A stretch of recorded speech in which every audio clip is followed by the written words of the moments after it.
네, 안녕하세요. 코칭스쿨 부자영아입니다. 네, 오늘은 이제 하남시와 강동구에 이어서 광진구에 대한 설명을 조금 드려보려고 해요. 광진구 지역 분석 조금 말씀드리고, 지금 현재 매매가와 전세가가 과연 지금 어느 정도를 나타내고 있는지 20평대랑 30평대를 나눠서 여러분들이 이 정도 가격대면은 좀 접근해 볼 수 있겠다라는 거를 전반적으로 말씀을 드리려고 합니다. 오늘은 그 사이트를 보면서 제가 그 지역 분석을 보여드리는 것보다 여러분들께서 이제 임장 보고서라는 걸 좀 작성을 하시잖아요. 그래서 저도 오늘은 PPT 형식으로 좀 가지고 와봤습니다. 여러분들이 다양한 방면, 그 다음에 다각도로 좀 접근해 보실 수 있도록 다체적으로 알려드리겠습니다. 호갱노노 위주로 좀 같이 보면서 여러분들이 좀 볼 수 있도록 알려드릴게요. 뭐 다음번에는 아실도 써보고, 뭐 지인도 써보고, 네이버 부동산도 좀 써보고, 이렇게 해서 여러 가지 방면으로 말씀을 드려보도록 하겠습니다. 일단 그 카카오맵에서 광진구에 대한 지도를 좀 가지고 왔어요. 예, 광진구가 이렇게 생겼거든요. 여기 보시면은 일단 생활권을 먼저 말씀드리면 이렇게 광진구는 대체적으로 한강변을 끼고 있거든요. 생활권을 먼저 좀 짚고 넘어가시면 좋습니다. 광나루역을 기준으로 있는 이 광장동의 생활권, 그 다음에 이 강변역하고 구의역을 끼고 있는 구의동 생활권으로 이렇게 좀 나눠볼 수 있어요. 이게 이제 같은 생활권으로도 보시는 분들이 많은데, 제가 이쪽을 많이 좀 다녀본 결과 두 개가 확실히 나눠집니다. 이 올림픽대교를 기점으로 광장동 그리고 학원가 이쪽 생활권이 오른쪽으로 좀 따로 있고요. 올림픽대교 오른쪽으로, 그 다음에 왼쪽으로는 2호선을 쓰는 강변역과 구의역 생활권이 이렇게 좀 나눠서 좀 보시면 좋을 것 같아요. 최근에 이 구의동 쪽으로 좀 개발을 많이 하고 있거든요. 예, 광장동은 딱 정해진 이제 자리를 잡은 택지지구로서 역할을 좀 하고 있고요. 그 다음에 마지막으로 자양동 생활권이 있습니다. 이제 건대입구역하고 7호선 자양역까지 같이 쓸 수 있는 이 생활권이 있는데요. 이쪽은 균질한 택지지구는 아니에요. 그래서 반듯반듯하지도 않고 그래도 거주 환경이 나쁘진 않아서 생각보다 인기가 많은 지역입니다. 그리고 다른 지역들 뭐 군자역, 그 다음에 뭐 중곡동 이런 쪽도 생활권으로 나눠볼 수는 있지만 사실 이쪽은 아파트가 거의 없어요. 90% 이상이 거의 빌라입니다. 빌라. 95% 정도가 빌라라서 일단 여기를 제외하고 이 광진구에서 여러분들이 반드시 알아둬야 될 광장동 생활권, 구의동 생활권, 자양동 생활권에 대해서 오늘 좀 보면서 말씀을 드리도록 할게요. 그래서 이렇게 호갱노노까지 같이 보면, 자 보시면은 이렇게 모든 아파트가 거의 한강변 쪽으로 형성이 돼 있어요. 그 위쪽으로 지금 두세 단지밖에 안 보이죠. 그래서 20평, 30평 기준으로 이렇게 한강변 아래쪽으로 단지들이 위치해 있는 거를 볼 수 있습니다. 그래서 여러분도 이 위쪽을 굳이 보실 필요는 없을 것 같고요. 아래쪽 위주로 많이 보시면은 도움이 될 것 같아요. 윗보다는 이 아래쪽으로. 자, 그래서 이렇게 저번에도 말씀드렸지만 임장 보고서를 양을 너무 늘려서 쓰지 마시고요. 필요로 하는 것만 딱 적어주시면 좋을 것 같아요. 그래서 저는 이 정도 쓰는 편이고요. 자, 보시면 위치는 서울시 동쪽 중앙, 근접 지역으로는 중랑구, 그 다음에 송파구, 강동구, 성동구, 동대문구, 강남구도 조금 겹쳐 있죠, 이렇게. 그래서 서울에서 위치적으로 또 좋은 구 중에 하나죠. 한강도 끼고 있고. 자, 그 다음에 인구는, 광진구 인구는 꾸준하게 조금 감소하고 있어요. 예, 조금씩 감소해갖고 2008년도에 37만에서 지금 33만 정도. 뭐 좋다 안 좋다를 얘기하기 그렇고, 다만 세대수는 꾸준하게 증가하고 있어요. 세대수가 줄면 문제가 됩니다, 여러분. 세대수가 줄면은 나중에 내가 거길 투자하거나 매도할 때 조금 조심해야 돼요. 근데 다행히 세대수는 꾸준하게 늘고 있죠. 아파트는 세대수와 비례를 하기 때문에 여러분들이 세대수를 좀 집중적으로 봐주시면 좋습니다. 세대수는 굉장히 늘고 있죠. 인구수가 줄고 세대수가 느는 거는 결과적으로는 1인 가구, 2인 가구가 많다는 얘기예요. 자, 그 다음에 지적 편집도죠. 네, 지적 편집도는 가볍게 보고 넘어가시면 되는데, 왼쪽에 이제 성수동, 여기 성수역에 있는 개발 지역으로 지정된 곳들이죠. 서울시에서 서울의 위상을 올리겠다 해갖고 중요한 개발 구역으로 만들어서 가고 있고, 그다음에 그 오른쪽에 광진구가 있는 거죠.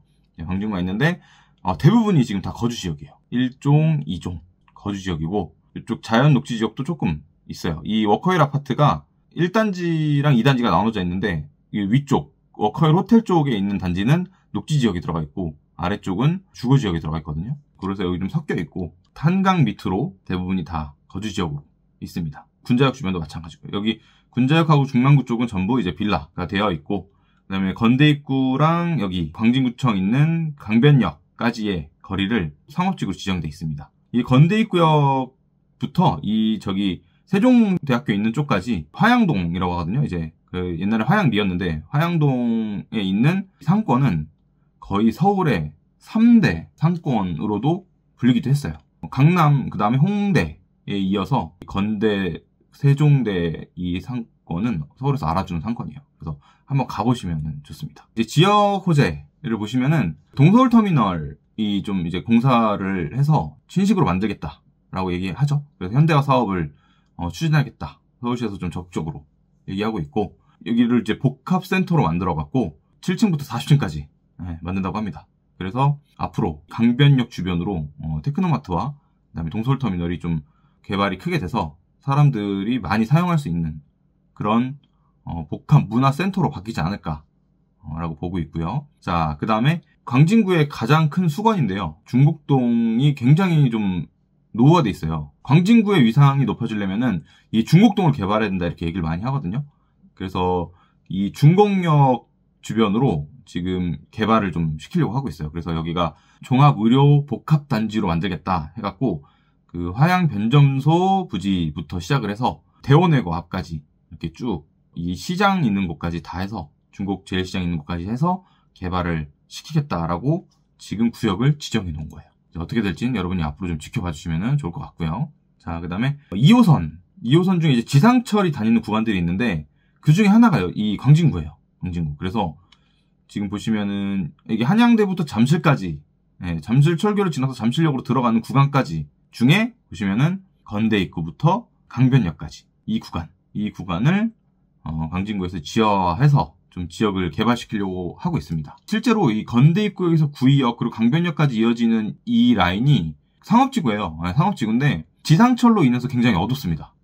이제 직접 가보시면 알겠지만 좋은 업종들이 들어와도 될 수 있는 거리예요.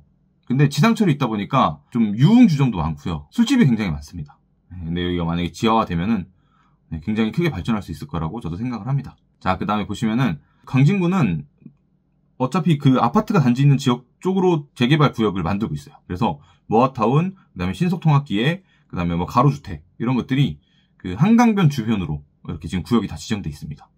그래서 이 워커힐 아파트, 여기가 이제 70년도에 지어진 아파트죠. 굉장히 오래됐는데 1, 2단지가 이제 그 땅의 용도 때문에 조금 계속 늦어지는 것 같아요. 처음에 1단지끼리 먼저 진행을 하려다가 서울시에서 같이 좀 했으면 좋겠다 이래갖고 아직 계획 중인 것 같고, 광장극동 1, 2단지가 있는데 여기 굉장히 큰 재건축 사업 중에 하나입니다. 이 단지들도 안전진단이 통과됐고 추진을 계속 준비 중인 것 같아요. 여기가 이제 재건축이 된다면은 또 어마어마한 광진구의 랜드마크가 될 수 있다고 보여집니다. 그리고 이 아래쪽으로는 자양동 재정비 촉진구역, 그 다음에 건대입구 아래쪽으로 지금 그 모아타운과 신속통합기획이 좀 지정이 돼갖고 앞으로 이쪽도 좀 개발을 시키겠다 하고 있는 거죠. 그래서 이 광진구는 사실 서울에서 가장 늦게 생긴 구예요, 여러분. 그리고 가장 늦게 생겨갖고 1995년도에 성동구에서 분리됐거든요. 그러다 보니까 좀 개발도 조금 늦어지는 면이 있어요. 지금 500세대 이상의 아파트도 많진 않습니다. 그나마 이따가 이제 보여드릴 여기 힐스테이트, 광장 힐스테이트라고 2012년에 지어진 아파트가 가장 신축이에요. 지금 여기 이스트폴이랑 롯데캐슬 시그니처 들어오기 전까지는 광장 힐스테이트가 대장 역할을 했었고 2012년식으로 가장 신축이었어요. 그 정도로 500세대 이상의 아파트가 별로 없습니다. 동서울터미널은 그 광진구에서 좀 스타필드를 좀 넣으려고 노력을 하는 것 같아요. 어떻게 될지는 잘 모르겠지만, 그죠? 자, 그래서 광진구 주변으로 일자리도 좀 보시면 좋은데요. 광진구도 전형적인 베드타운이죠. 일자리가 거의 4만 밖에 없습니다. 그래서 이 일자리를 보는 이유는 이 주변 강남까지 과연 얼마나 거리가 걸릴까, 그 다음에 서울 도심 종로 중구까지 과연 얼마나 걸릴까, 여의도까지도 이렇게 서울 3대 업무지구랑 비교해 보시면 좋고, 그 다음에 수도권 7대 업무지구까지 같이 보시면은 좀 좋을 것 같아요. 과연 광진구에서 출퇴근을 하려면은 얼마나 걸릴지. 그래서 여기서 우리가 이제 교통을 알아보는 거죠. 그래서 강남역까지 굉장히 가깝죠. 이 광나루역도 있고요, 건대입구역도 강변역도 있죠. 근데 이제 광나루역은 5호선 이용이니까 여기서 광나루역은 여러분이 한번 찾아보시고, 저는 이제 건대입구역을 기준으로 한번 조사를 해봤어요. 봤더니 강남역까지 21분, 여의도까지는 37분 한번 갈아타면 되죠. 광나루역에서는 또 굉장히 더 가깝고요. 광화문역도 마찬가지로 22분, 건대입구에서 22분, 광나루역에서도 거의 그 정도 걸릴 거예요. 네. 그래서 그 서울 3대 업무지구를 30분 내외로 갈 수 있는 굉장히 입지가 좋은 요지입니다. 네. 그 다음에 판교, 구디 이런 데도 지금 30, 40분 안에 갈 수 있고요. 그나마 마곡이 제일 멀죠. 1시간 정도 보시면은 될 것 같아요. 그래서 이렇게 7대 업무지구를 여러분들이 좀 한번 체크해 보세요. 그 다음에 초등학교 학군 한번 보시면 좋은데요. 네이버 부동산에서 볼 수 있습니다. 네이버 부동산에서 학군을 클릭하시면은 그 초등학교들이 떠요. 광진구 초등학교들이 쫙 뜨는데 그 초등학교 하나를 클릭하시면은 이 초록색 라인이 배정 아파트입니다. 이 초등학교 배정 단지.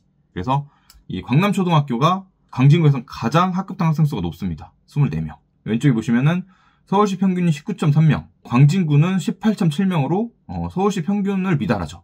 근데 이 광남초등학교는 24명으로 거의 25명이죠. 굉장히 인기가 많은 초등학교라는 것을 알 수 있어요. 네, 인기가 많은 초등학교를 알아두면은 우리가 투자하거나 내 집 마련할 때 전세 맞추기도 쉽고 그 다음에 투자하고 가치가 조금 더 높다고 볼 수 있는 거죠. 그래서 초등학교도 이렇게 가볍게 한번 알아보시면 좋습니다. 자, 그 다음 중학교죠. 중학교는 이제 그 광진구에는 여기 이제 대원재단이 있습니다. 그래서 대원외고, 대원여고, 그다음 대원고, 이렇게 다. 네, 대원국제고까지. 대원국제고는 사립, 특목고죠. 특목고로 이제 대원중학교나 대원고등학교는 이렇게 시험을 보고 들어가야 되는 곳이고, 그 다음에 가장 좋은 곳이 여기 있는 아까 앞에 보셨던 여기 광남초등학교랑 같은, 옆에 있는 광남중학교. 광남중학교가 98% 정도로 1등 학교입니다. 굉장히 좋은 학교고요. 여기 양진중학교가 94% 정도로 두 번째 2등 학교입니다. 그래서 이쪽 광장동 생활권이 이래서 이제 학군을 끼고 있는 굉장히 좋은 생활권으로 분류가 돼요. 여러분들이 이렇게 학군도 한번 체크해 보시면 좋습니다. 그래서 특목고 진학률도 높죠. 대원중학교는 뭐 당연히 사립중이니까 워낙 좋은 거고, 그 다음에 광남중, 양진중도 높은 편이죠. 자, 그 다음에 왼쪽이 상권이에요. 상권. 오른쪽이 학원가고. 그래서 호갱노노에서 볼 수 있는데 광진구는 대체적으로 상권이 이렇게 넓어요. 그래서 강변역에서 구의역까지 또 굉장히 상권이 크고요.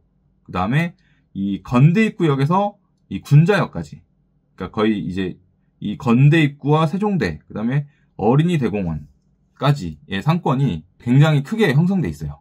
이쪽 그 건대입구역 쪽은 완전 거의 유흥상권이죠. 유흥상권, 대학가 상권, 그죠?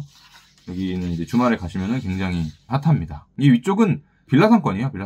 빌라상권이고 시장이 좀 있죠. 시장이 아차산역도 이쪽으로 그 시장들이 좀 많고, 그다음에 요 중곡동도 시장이 있는 그런 빌라 상권이라고 보시면 됩니다. 네, 이쪽은 그리고 약간 그리고 높아요. 지대가 좀 언덕도 있고. 자, 학원가는 여기 보시면은 올림픽대교 건너서 광장동 생활권하고 구이 쪽 생활권하고 이렇게 딱 중간에 있어요. 중간에. 이쪽에 학원가가 굉장히 많이 생기고 있어요. 그 대원외고 쪽 앞에도 조금 있네요. 이렇게 보시면 되고. 자, 그 다음에 병원과 백화점, 그 다음에 마트입니다.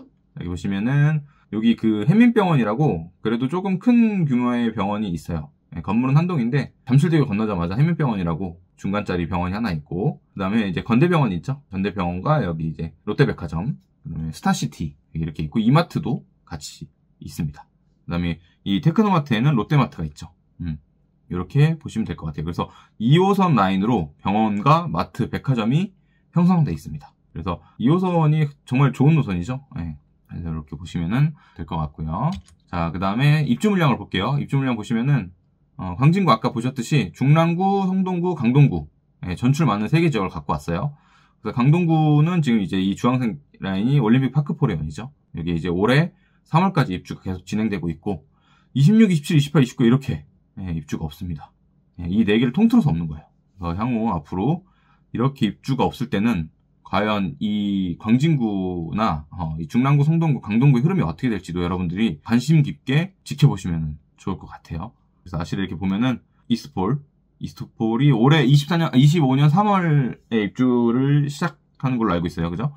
그리고 이 5호선 라인 주변으로 이 천호역도 지금 많이 들어오죠. 천호역. 그 다음에 여기가 올림픽 파크포레온. 이렇게 보시면 될 것 같습니다.